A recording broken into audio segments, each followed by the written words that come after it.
সে পানি বিতরণ করতেছিল যারা আন্দোলন করতেছিল বা রাস্তায় নেমে মিছিল করতেছিল পুলিশের বাধা বিভক্তি গুলির মুখে। তো এইরকম আন্দোলনরত অবস্থায় তাকে গুলি করা হয়, মাথায় গুলি করা হয়, সে তারপরেই মারা যায়। এটা আমাদের জন্য অবশ্যই একটা স্মৃতিকাতর একটা ঘটনা। এরপরে দেখে নেব কি দেখতে পাচ্ছি আবু সাইদ লাঠি হাতে। আবু সাইদের কথা আমি বললামই, নতুন করে বলার কিছু নাই। জুলাই ও গণঅভ্যুত্থানে যার অবদান, প্রথম যার অবদান, যার জন্য জুলাই আন্দোলনটা আরো তীব্র হয়ে ওঠে, এরকম স্বৈরাচারকে আমরা দেশ থেকে পালাইতে মানে দেশ থেকে পলায়ন করার জন্য যে আন্দোলনটা আমাদের করা দরকার ছিল সেটা করতে পারছি, তার অন্যতম কারিগর কিন্তু আবু সাইদের হত্যাকাণ্ড, যার মাধ্যমে আন্দোলনটা নতুনভাবে বেগ পায়। আমরা তার থেকে তার পরিচয় পেয়ে শুনে নিব। তুমি কি আবু সাইদে অভিনয় করতে পারবা? করে দেখো সবার সামনে।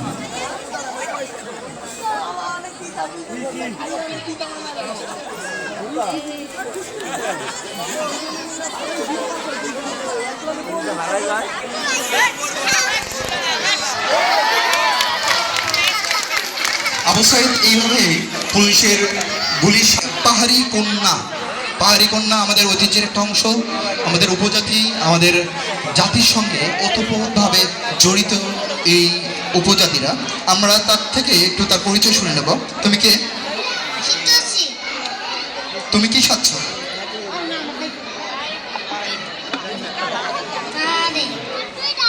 পাহাড়ি কন্যা সাচ্ছ, খুব সুন্দর লাগছে, অপূর্ব। দেখেন ওর পিছনে চা তোলার মতো টিলা না কি যেন বলে, এটা খুব সম্ভবত যা শ্রমিক আছে এরা চায়ের পাতা তুলে মনে হয় এখানে রাখে।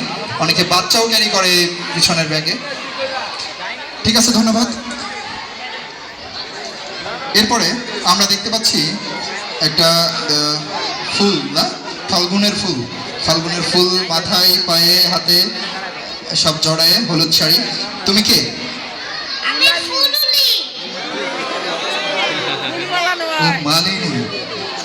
তোমার বাসায় ফুলের বাগান আছে? কতগুলো, কি কি ফুল পাওয়া যায় বলতে পারবা? ফুলকে দিবা ওনাদেরকে ফুল দিবা? তোর কি কি ফুল আছে তোমার কাছে?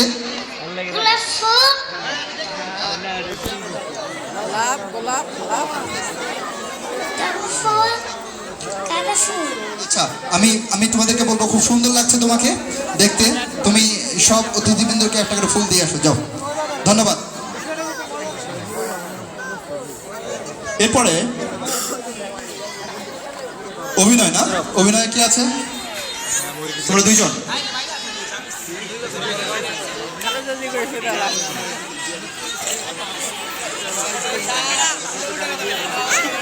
এরপর আমরা অভিনয় দেখে ফেলবো, আমরা অভিনয় কিছু দেখে নেব।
ধন্যবাদ আমাদের বাংলা চলচ্চিত্র মনে করিয়ে দেওয়ার জন্য। সেই স্বর্ণযুগের কথা আপনাদের মনে আছে কিনা আমি খুব করে বলতে পারবো। টিভি অ্যান্টেনা, সাদা কালো টিভির মধ্যে অ্যান্টেনা ঘোড়ায় ঘোড়ায় বাংলা সিনেমা আমরা দেখতাম, তাই না? খুব ভালো ছিল দিনগুলা। শুক্রবার রবিবার সিনেমা দেখার জন্য খুব চেষ্টা করতাম। এখন তো সাদা কালো ডিশ অ্যান্টেনা আছে, ইন্টারনেট আছে, সবই আছে আপনাদের কাছে, কিন্তু তখন একটা সিনেমা দেখতে 3 ঘন্টা টাইম লাগতো। আর একটা পর পর যে 15 মিনিটের ব্রেকও আমরা ভালো করে দেখতাম, সিনেমাটা যেন মিস না হয়ে যায়। এই জন্য বাংলা সিনেমা আমাদের আসলেই একটা গৌরবের বিষয়। আমরা যাই হোক, আমাদের সিনেমা ইন্ডাস্ট্রিজ যারা আছে ওদেরকে আসলেই আমরা মিস করি। আমরা তাদের প্রতি কৃতজ্ঞ থাকতে চাই আমাদের একটা স্বর্ণযুগ উপহার দেওয়ার জন্য। এবার আমরা শিক্ষকের অভিনয় দেখবো। আমরা যে শিক্ষক, আমরা কিভাবে পড়াই, কিভাবে ক্লাস নেই, এই অভিনয়গুলো আমাদের একটা শিক্ষার্থী তার ভাষায় তুলে ধরবে। এখানে উপস্থিত সবাইকে জানাই ডিউটি পালন কর যা এখানে উপস্থিত সবাইকে জানাই সালাম, আসসালামু আলাইকুম। আমি একজন শিক্ষিকা। আমি এই শিক্ষকতা নিয়ে কিছু কথা বলতে চাই। প্রিয় দেশবাসী, শিক্ষা ও সততাই হলো আমাদের শক্তি। ছেলে মেয়েদের পড়াশোনায় আগ্রহী করি। মেয়েদের ও ছেলেদের মতন সকল সুযোগ সুবিধা দিন। আসুন আমরা সবাই মিলে বাল্য বিবাহ বন্ধ করি এবং একটি সুরাষ্ট্র গড়ে তুলি। মানুষ সুশিক্ষিত হলেই আমাদের দেশ সুরাষ্ট্র হিসাবে গড়ে উঠবে। ধন্যবাদ। অসংখ্য ধন্যবাদ। ওনার যতটুকু পারছে সে শিক্ষকদের কিছু বাণী, বক্তৃতা তুলে ধরার চেষ্টা করছে।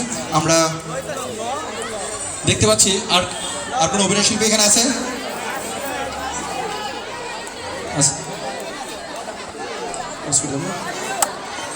আমি সকল অভিনয় শিল্পীদের ধন্যবাদ জানিয়ে মঞ্চ থেকে চলে যাওয়ার জন্য বিনীতভাবে বলছি, চলে যাও।